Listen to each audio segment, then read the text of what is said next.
Tyrannosaur. Hello and you're welcome again to Tyrannosaur, Land of the Free tonight. We're going to go for the second hour now. I'm delighted to have a gentleman on the line named Brandon Simpson. Part of living in the digital age is you get connected with people around the world who you would have otherwise never connected with. Brandon is someone who I recently connected with. He's from the States and he got in contact with us through our Tyrannosaur Facebook page to send over a book that he had written called The Libertarian Lessons of South Park. He sent it over to myself. I enjoyed it. It was a great read. It's actually hilarious. If you're a fan of South Park, you'll love the book. But what I'm going to do, I was just going to invite Brandon on now and get him to introduce himself, and we'll just we'll take it from there. So Brandon, are you with us? Yes, I'm with you. Can you hear me? I can hear you loud and clear. It's a pleasure to finally be talking to you. I know we've been chatting back and forth on Facebook and here and there, but this is the first time we're actually speaking, so it's nice to finally talk to you. Yeah, you too. I've heard your voice on a radio show, of course, but I've never talked to you before. Yeah, absolutely. Yeah. So I don't know where you want to begin. Do you want to talk a bit about your work? Maybe that's how we sort of got in touch with each other. Yeah. You're a libertarian. Well, let me begin by saying something. Since I've been speaking to you, you describe Tyrannosaur as a libertarian movement, which is something I find very interesting. But it's not necessarily what it would have been called from the outset. It is a libertarian movement in essence, but we would have called it a freeman movement or a sovereign movement or something like that. So, I don't know, I guess if you could tell us a little bit about your libertarian background and your maybe opinion of the libertarian side here in the Tyrannosaur. Okay. Well, I would say I first got interested in the Libertarian Party after living in France for about 6 months and traveling around Europe. And I saw the end result of socialism. And before I was a hardcore Democrat, when I came back to the United States, I was very much libertarian. Got very active in it. And then I decided to write a book about it. And I was trying to figure out how can I write a book about libertarianism and make it kind of fun at the same time. Yeah. And I thought, well, South Park is very libertarian. That's one of my favorite shows. So I wrote a book called The Libertarian Lessons of South Park. And that was actually the third concept stage I had. There were two other concepts I had before. The first one I was going to write was called The Staleness of Freedom Fries. It was going to be about the my time in staleness France. of freedom fries. Yes. Do you know what freedom fries are? I remember freedom fries. It was an effort of the Americans to sort of like give it two fingers to the French because they wouldn't help them in the Iraqi war. Am I right? Yes, that's right. And I was going to write a book about why the French, are not as, bad as they make them out to be. But every time when I started writing drafts down, I couldn't not write about how the French turned into a libertarian. So I decided to scrap that idea completely. Then the second stage was I was going to write a called The Road to Liberty, be about my path to libertarianism, but I couldn't make it long enough. So I decided to tie it in. You're still walking that journey, are you, Brandon? Yes. Yeah. Yeah, and then after I wrote the book, I decided that I sent it out to libertarian parties across, the United States, and then it didn't even dawn on me that I could send it to libertarian organizations around the world, because it was the first time I wrote a book that had a global appeal to it. Yeah. Yeah. So I looked up every libertarian party I could find. I even found one in Ireland, but it was very inactive, and I had to contact another member on there, and he told me to go to your site. Okay. And that's how I found you. That's how you found us. Well, I must say, I read the book, and it is it's a great read, and you'll go through it very quickly. It's a bit of a page turner because the way you've written it is very concise. You pick an episode, and you give a synopsis of the episode, and then you explain the libertarian principles that are in it. And what I really loved about it is I'm the sort of person who watches South Park and looks for that sort of stuff in it, the political subtext, the sort of social commentary that's going on underneath, that you can watch South Park just for entertainment purposes and not see any of that. But I'm just a person who loves it. I think South Park, the writers are very, very clever when you get past the crudeness of it all. And that's what I liked about your book. It was very concise and, But out of the episodes you focused on, was there any one that sort of caught your attention the most, or any one that, I don't know, inspired you to write the book? Or I would say probably the one butt out on the against Rob Reiner and his anti-smoking crusade, because when I was in France, there were a lot of assistants from England, and one of them was very, very much against smoking. And he actually thinks smoking should be outlawed in England because he has to pay taxes to the NHS, and he doesn't want to have to pay for someone else's bad habit. He has a fair point there, I have to say. He does, and I say that's just a reason not to have national health care. Yeah, fair enough. Yeah, it's not a reason to ban smoking. Yeah, you nail on the head, yeah.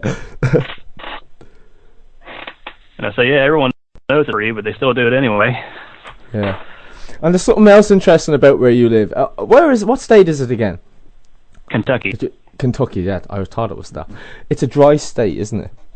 Not a dry state, but a dry county. I live in a dry county. There are 120 counties. I don't think Irish people might know what that means. Can you explain it? Oh, okay. That means it's illegal to sell alcohol. We can have it, but we can't sell it or buy it. So if I want to get a pack of beer, I have to drive at least 20 miles to get it. Wow. And there are 120 counties in Kentucky, and only 45 of them are wet. The rest are dry. Wow. And most of the dry counties are further south. From a libertarian point of view, how do you feel about that? I don't like it one bit. And actually, I never even had a drink of alcohol until I turned 21. Yeah. Technically, you're not supposed to drink till you're 21, but no one here really follows that law anyway. Yeah. Well, I guess it's like it comes down to, it's just a question of freedom, isn't it? Like. Yes. Yeah, there is they did pass a law here in a few towns saying that restaurants are allowed to serve alcohol, but 70% of their income has to come from food. And they have to have a capacity to seat at least 100 people. So now if you do want to drink, you can go to a restaurant and buy it, but you can't take it outside. You have to leave it inside. Okay, so it's strange to some people's ears, like, but it's just it's the whole prohibition thing. Prohibition of anything is always a bad thing from a libertarian point of view. But they're not. The South Park book isn't the only book you've written. You've written a few books as well. You're a linguist as well, isn't that right? Yeah, I would say I'm more of a recreational linguist because I'm not really a formally trained linguist. Because I tried to apply to 2 graduate programs in linguistics at the same university, and I got rejected twice. So now I'm just focusing on working, and I might try again later. But one of the interesting things you said to me was that you wanted to translate the South Park book into Irish. Libertarian Lessons of South Park in Irish. I thought that was a brilliant idea. Yeah, it's being translated right now into Portuguese and maybe even Italian. I got into contact with a guy today who's involved with the Libertarian movement in Italy. So now I contacted the people who dub South Park in Irish, and I don't think they checked their email, though. That's the problem. I said I need to call them again. Okay. Well, put it out now. If there's anybody who's listening in on the site who's a bit of a Gaeilgeoir and wouldn't mind spending a bit of time translating Brandon's book, get in contact with Brandon. He's a member of the site. You'll be able to find him, and just let him know.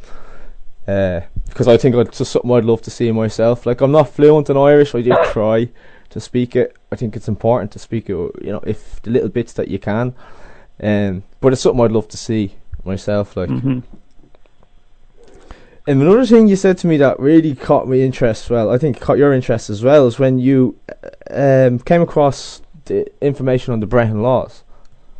Yes, absolutely. It was like finding a gold mine for a libertarian.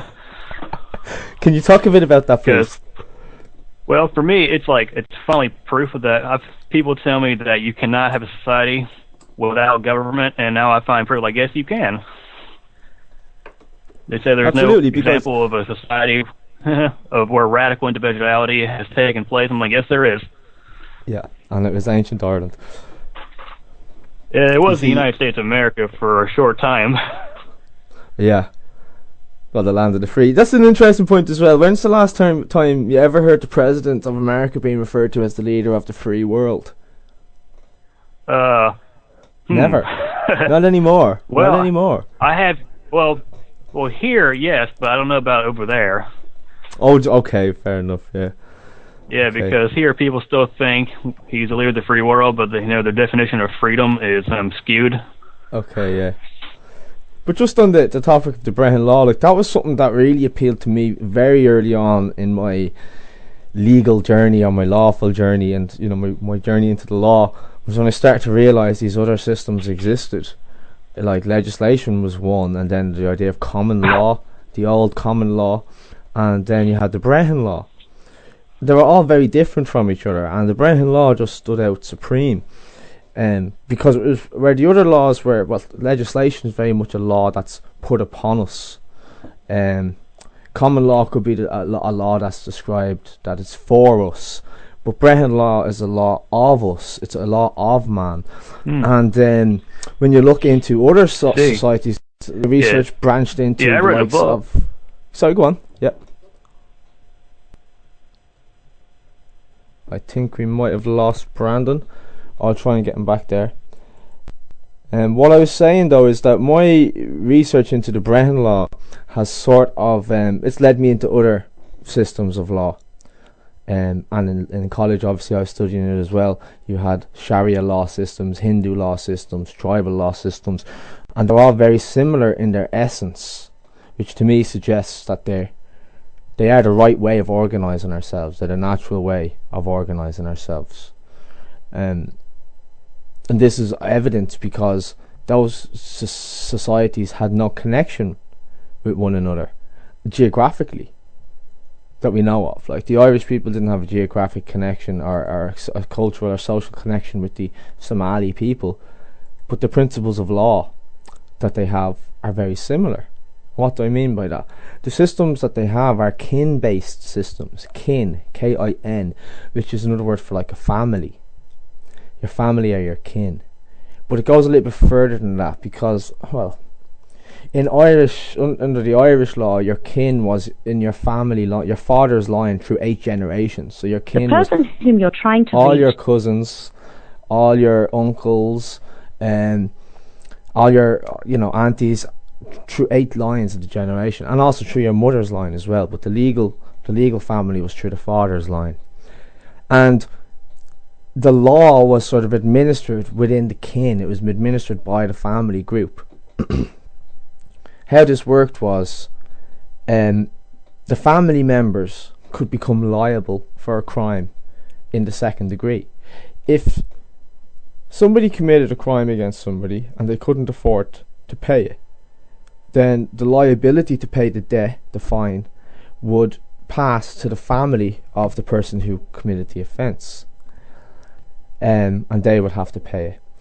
Then the person who originally committed the offence would be in debt to their family, and it was for the family then to make sure that they collected the debt from him, or collected the fine from him. So in this way, sort of justice was controlled and administered by the family, and it was based on principles of honour and respect. In fact, how you broke the law under Irish law, a breach of the law, was called a breach in the standards of brotherly kindness, or a lapse in the standards of brotherly kindness that's owed to everybody, regardless of whether you're a kin or not. So under the Brehon laws, I'm still trying to get Brandon back here, but I'll continue to talk about this the person while whom you're I'm, trying to reach is while I'm trying to contact them. But under the Brehon laws, if the as I said, the family member committed the crime, the family would be liable in the 2nd degree. And if you could just imagine that this was in use today, okay? Your kin are your family, but your kin are also your friends, okay? In the true sense, your kin are the people who you have their back and they have yours. This is where the notion of kinhood came from. So if somebody's in a spot of bother, it's your duty to help them, as it's their duty to help you, as you would help your friend or you would help your family. So justice, as I said, was a lapse in the standards of brotherly kindness. So a crime under the Irish law, there was no difference as we have today between crimes and torts, or crimes and negligence. A crime was simply when you caused a wrong against one of your neighbours or caused a wrong against your brother. So I'm hoping to get Brandon back on now. I think he's here. Hello, Brandon, are you back? Yes, I had to turn off my internet thingy. Don't worry about it. Look, I've been having technical problems with the radio since we've started, so like, don't worry about it at all. I don't know what you caught there, but just before you cut out, and while I was trying to get back in touch with you there, I was just talking a little bit about penalties under the Brehon law and the fact that, you know, a crime was just a lapse in the standards of brotherly kindness. And I think before you got cut off, you were mentioning that you had read a book recently. Is that right? Yes, it's called The Lost Laws of Ireland: How the Brehon Laws Shaped Early Irish Society by Catherine Duggan. And It's a great book, and it's not written by a libertarian. I think it's written by a lawyer. Interesting. Yeah, what gives you that impression? Just the language that's used, is it? What? What gives you that impression? Is it the language that's used? Oh, no, it's actually written on her biography in the back here. Okay. Okay. She says she's practiced law for over 35 years. Okay, well, that kind of says it all. Yeah, she compares a lot of Irish law to Roman law. That's an interesting take on it. And I think our society here in America is more based on Roman law than Irish law, of course. Yeah, well, just before, I don't know if you caught this, but I was explaining to the listeners that the Irish system of law and other tribal or systems of law were kin-based, which were family-based, and a lot of the justice was sort of administered through the morals that were taught through the family. Maybe she is correct in comparing it to the Roman system in the sense of the paterfamilia, where the male was the chief and the sort of the patriarch of the family. But one thing that comes clear, like, the system under Brehon law wasn't like, you know, a picture of morals all the time. There was problems with it. But one thing that is very clear from the writings of the Brehon law is that the rights of women at that time far surpassed anything that was around the world anywhere else at the time, which just shows that there was this degree of forward thinking, which I think that forward thinking comes naturally when you have a libertarian society where people are empowered through their own individuality, and that obviously includes women. It's a natural conclusion that women should have same or equivalent rights to men as they had back in the ancient times in Ireland. Yes, I found that very interesting too. In fact, it's chapter 8. It's called "Women in the Law." It's like about 10 pages long and nothing but about the rights of women in ancient Ireland. And I found that very fascinating, because I thought I would never mentioned that women would have that right in before the 1700s in any society. Yeah. Well, like I said, like the women, they had more rights than anywhere else in the world, but they didn't have equal rights as man, that has to be said. But they did have rights like divorce, okay? A woman could divorce her husband on several grounds. You can find it in the tracts, such as if he became overweight, if he committed adultery, if he struck her causing a mark. And when the woman initiated the divorce, and it was his fault, not only did she get to keep all of her property that she brought into the marriage, the partnership, that was seen as a partnership, but she also got compensated for the offence that he had committed, which was unheard of. Like, I like the idea. I like that idea of monetary compensation for crimes to the victim instead of putting them in prison, because putting them in prison isn't going to help the victim get their stuff back.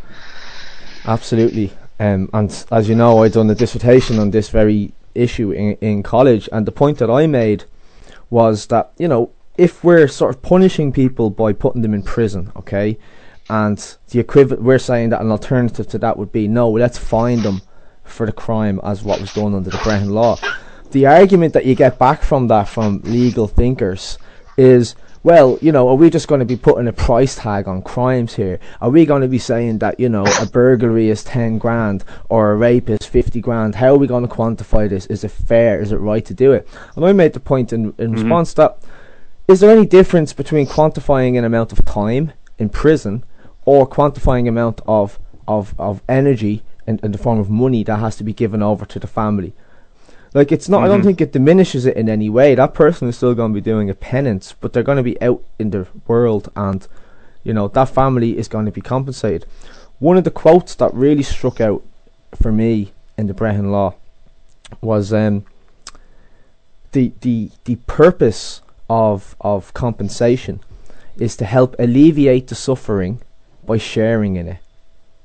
I really like that idea, because it's focusing on it's acknowledging that you can never really restore the loss. Let's say, example, if it was a murder, if somebody's life was lost, you can never, or even if it was a manslaughter, you can never restore that life back to that family, but you can help alleviate their suffering a bit by sharing in their suffering, by giving over your life energy and your wealth, which is symbolic of your life energy, to support that family in the absence of the life that you've taken. To me, that seems like a lot more of a moral solution. Yeah, I like that idea too. Actually, the prisons in America are a mess too, of course. In fact, I think I've heard that you can be put in jail for 20 years for possession of marijuana, but if you're a rapist or a murderer, you can get out in 5 to 10. That's really off the wall. Like, what message are they trying to send with laws like that? I have no idea. I think there was in the 1930s, when the Prohibition era ended. I don't forgot the guy's name. The guy in charge of leading the prohibition against alcohol. After it ended, he saw that he had no job left, so he had to find something else to demonize and prohibit. So he made this movie called Reefer Madness. I've actually seen it. It's back from the 1930s or 40s, isn't it? Yeah. I watched a part of it and I thought it was just the silliest thing I've ever saw. But that's why it's funny. People watch it nowadays as a sort of a cult classic, and they laugh at the silliness of it. Yeah, because they said this is what marijuana will do to you, and at the time, most people didn't even know what marijuana was. Well, have you seen the recent? This is a remake of Reefer Madness, and it's a musical, and it's sort of a piss take. It's a parody. Okay, it's actually done very well, and at the start of the movie, in the original, it's a guy talking to a classroom of parents, and he's telling them about the evils of marijuana. But in the parody that was made, I think in like 2007, one of the parents stands up and says, well, I heard that marijuana isn't that bad, and my aunt Josie's boy is after getting addicted to heroin, and I heard heroin is much worse than that. And the guy starts laughing at him and goes, oh, if only it was mere heroin.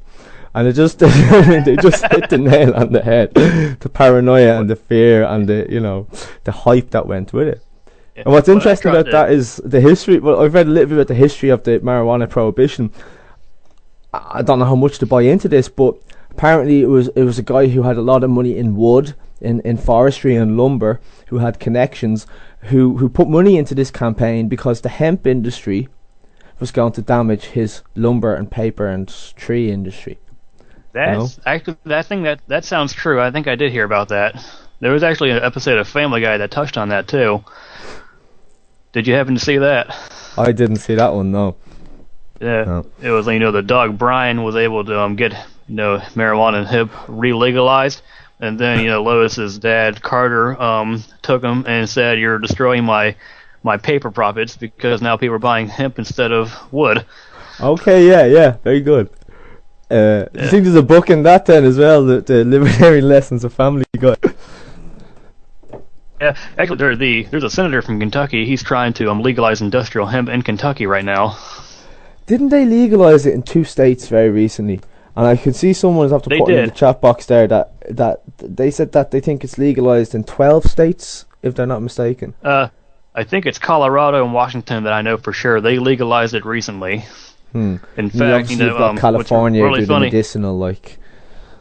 Well, Colorado, they actually legalized it for recreational use too, not just for medicinal use. That's great. In fact, in Colorado, apparently more people voted for marijuana than for the president. Wow, that really says a lot, doesn't it?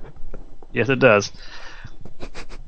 And I read on there, it says people are trying to say that they're opposing marijuana because they're saying, what people OD on it? And it's like, you can't OD on marijuana because you would have to smoke 20,000 joints. Yeah, I think it's something to do with you smoke your body weight or something like that.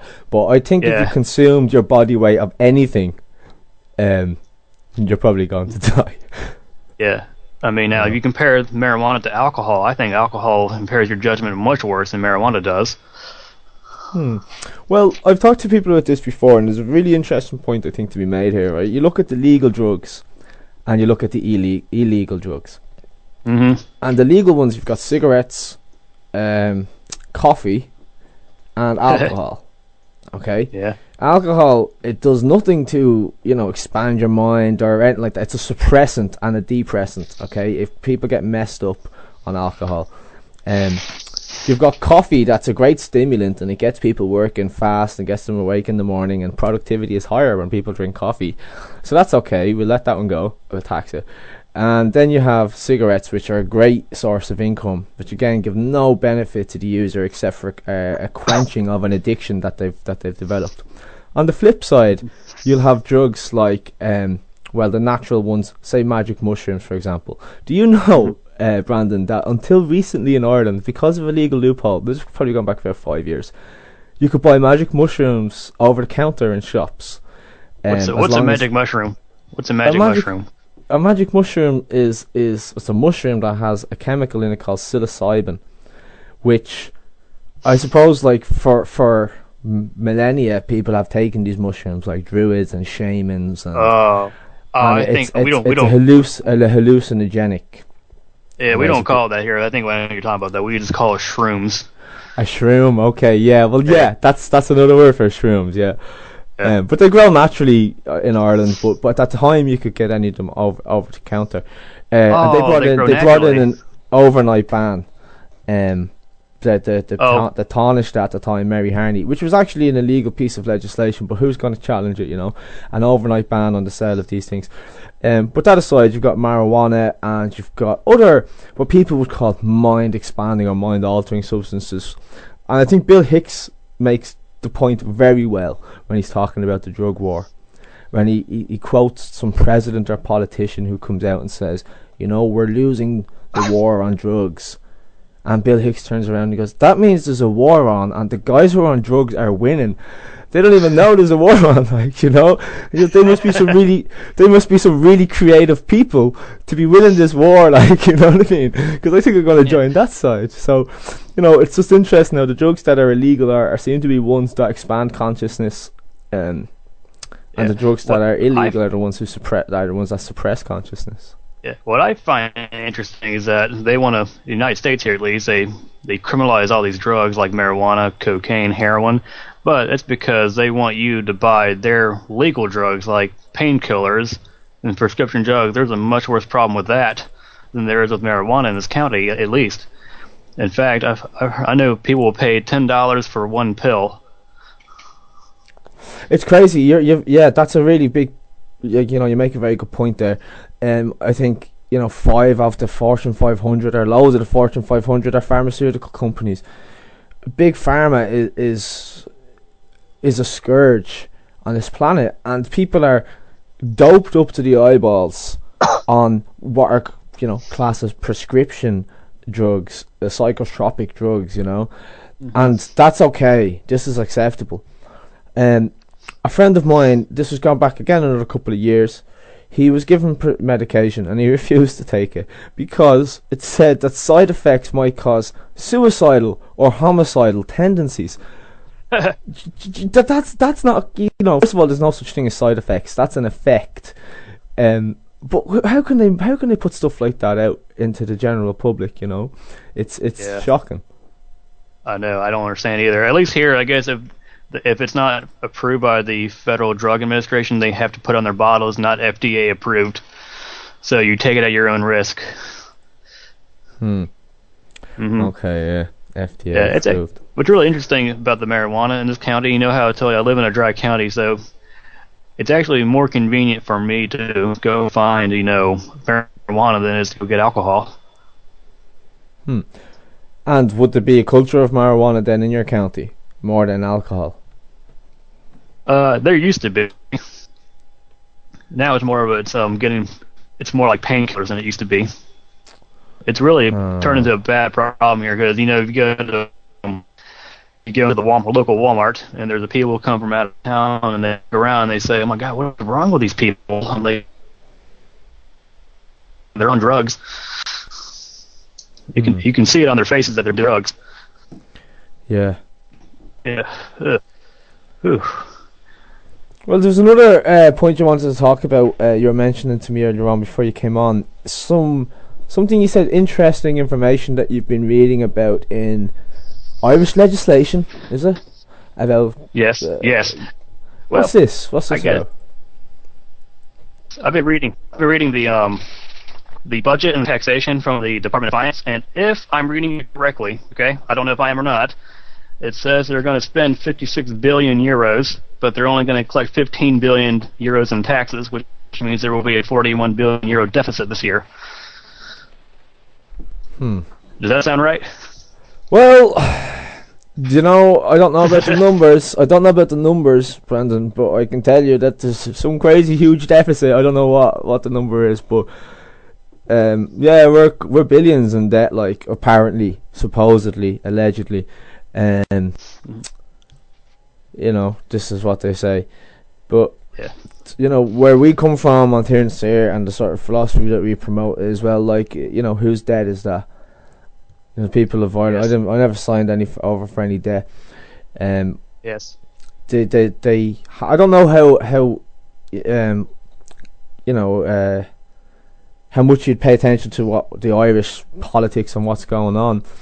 But we had a bank. They negotiated a bank bailout deal there a couple of years ago. We have austerity measures in. We have budget after budget. I think we have a budget every 6 months or a year. People are getting pushed further and further and further. We've new taxes coming in. It's just people are being pushed to the precipice now. Yeah. A very tragic point of it is that, and nobody seems to be talking about it, is that at the moment in Ireland we have a higher suicide rate than we have people getting killed by cars, and we've got quite a few people getting killed by cars. We have a higher suicide rate in Europe at the moment, and nobody's talking about it, and that's because the country is in a really desperate situation.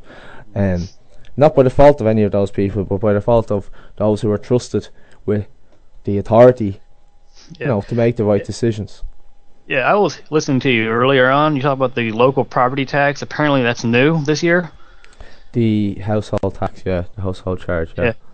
Yeah, that is actually the largest tax increase that I read on here. That's 500 million euros right there. Mm-hmm. What they respond to objections by saying, well, everybody else in Europe pays a property tax, so why shouldn't we pay it? What's interesting about this particular issue is our current Taoiseach. Taoiseach means chieftain in Irish, and the Taoiseach is the name of the Prime Minister. Chieftain, he doesn't deserve the title, but our current Taoiseach is quoted as saying, before he was in power, a tax on the family home is unjust and immoral. This is the guy who's now imposed a tax on the family home on the people. So it's just that extra insult to injury in this case. And I think in the context of Irish history, the sensitivity of our homes, and being kicked out of our homes by landlords in history, that's still something that's part of our cultural mindset.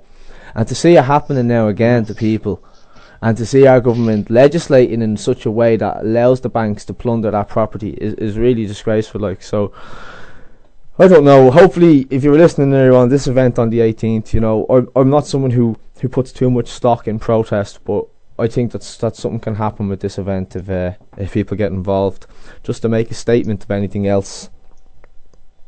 Yeah, I don't really believe in protesting. I don't think it's that effective. I think it's more effective to educate people than it is to protest, because when you protest, all you're doing is just, you have a sign, you go wave and say why you don't like it, but it's easier if you just try to tell other people what your point of view is on it. Absolutely. Yeah.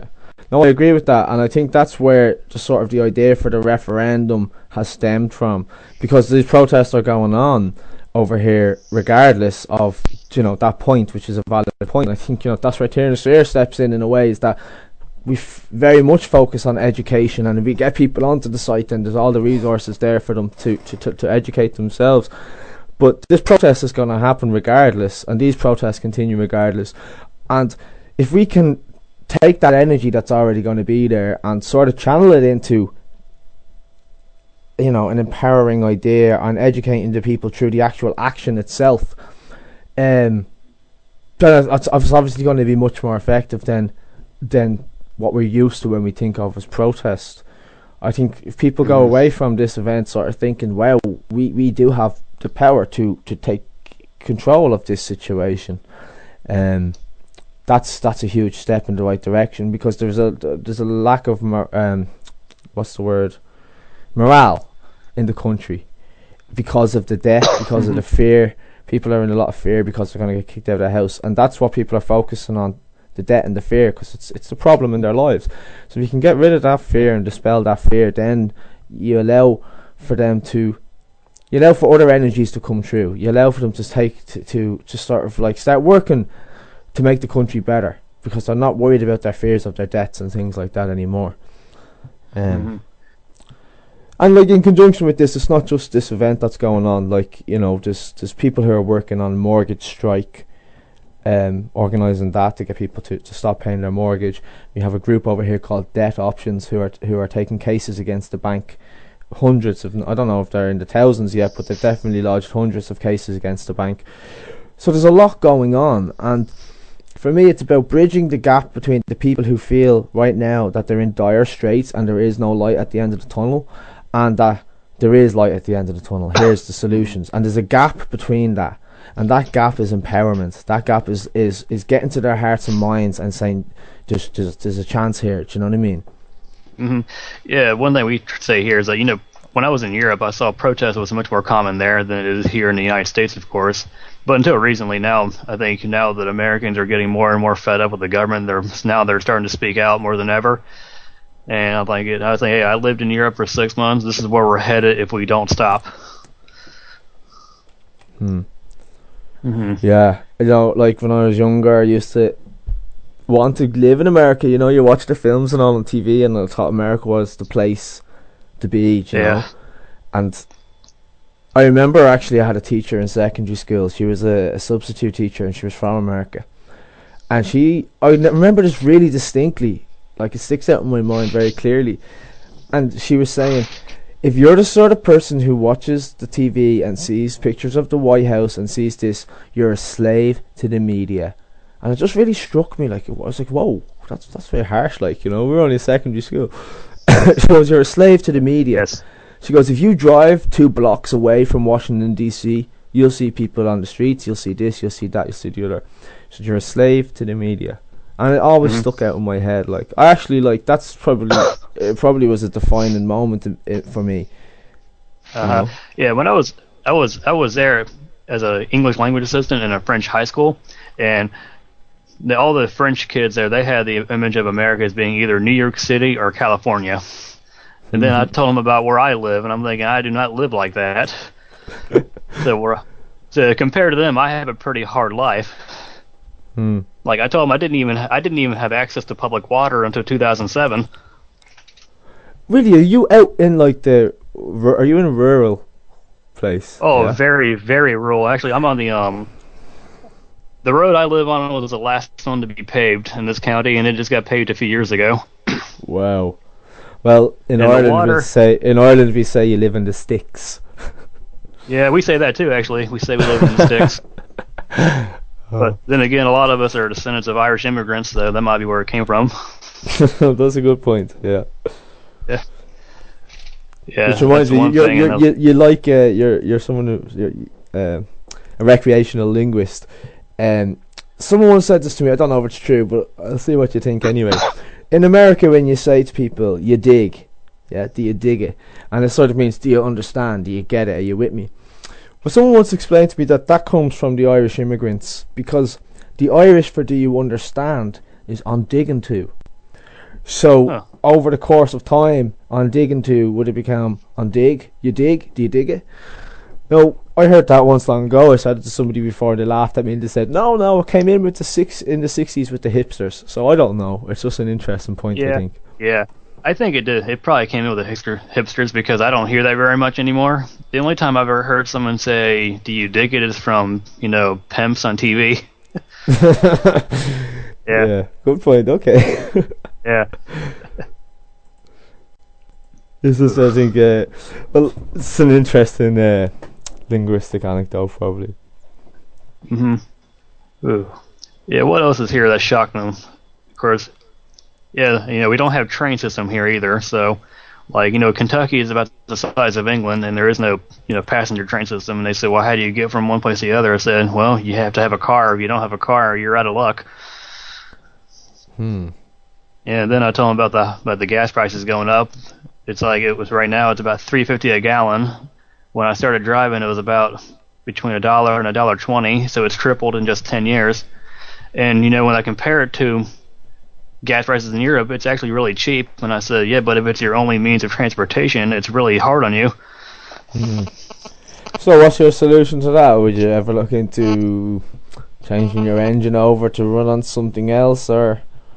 Well, I actually seen a video recently. There was a guy at one of our Tyrannosaur events, and he had made this. He got the parts online, and it was like a hydrogen booster or something like that. And it's sort of, the way it was explained to me is it's like blowing on the embers of a fire, and it's sort of the fuel that's in there. It just gets much more efficient.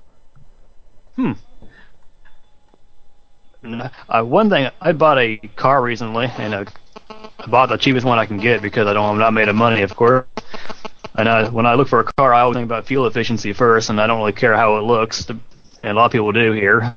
Like, I'm not really a gearhead. You know what a gearhead is, right? Hello? Gearhead, someone who's really into their cars, is it? Yeah, there's a lot of, the type of people here. A gearhead over here. A gearhead over here is somebody who's addicted to smack, addicted to heroin. I'm going to tell him I learned that now, because my head friend would tell him that. Yeah. I bought a Ford Focus. It's good on gas, and I had a German car, a Volkswagen, and it was really good on gas, but I couldn't keep it anymore because it was so expensive to have it repaired, because all the parts had to be imported.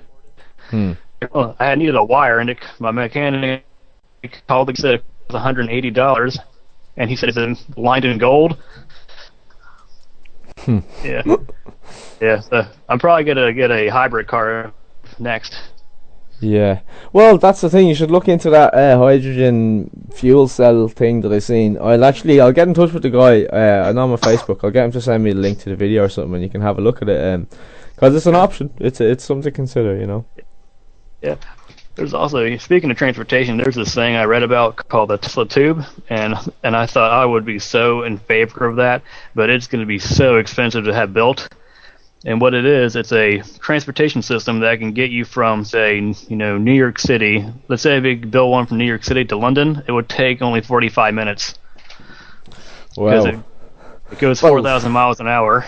I think you touched on another good point there, and there's so many technologies that are just there, just under the surface, that are sort of being held back. No, they're definitely being held back to maximise the profits out of the oil and all this sort of system that we have now. But, given the opportunity, there is technologies there to answer a lot of the problems, if not all the problems, that we perceive that we have at the moment, including energy problems and food problems and everything like that, But if there's no lack in the world, then there's no reason for war. And this is part of the reason why I think these things are suppressed, Yeah, even though it will be expensive to have built, but it's open source project, which means anyone can fund it. There's no monopoly on it. Well, there's a funded idea for somebody who wants to take that up. You can get on fund it, find out how much it would cost, and see if people will fund it. There's a lot of support out there for Tesla technology. People might get behind an idea like that. Yeah. But listen, Brendan, we're just coming up past the 11 o'clock mark. So I'm just going to wrap things up, play a few tunes. But listen, thanks very much for coming on. It was nice to chat with you at last. And you too. I'm sure we'll keep in touch. And I'd love for you to come on again in the future sometime, and we can chat more about libertarianism and the work that you're doing. Okay, I will. Thank you very much. Thanks very much, Brandon. All the best. Okay, guys, that was Brandon Simpson. The Libertarian Lessons of South Park is the book, I'll send out some information on it. I've actually put a post up on the site about it before. You should be able to get it. But I'm going to play a few tunes now just to wrap things up. Thanks once again, everybody, for tuning in. You are listening to the one and only Saor.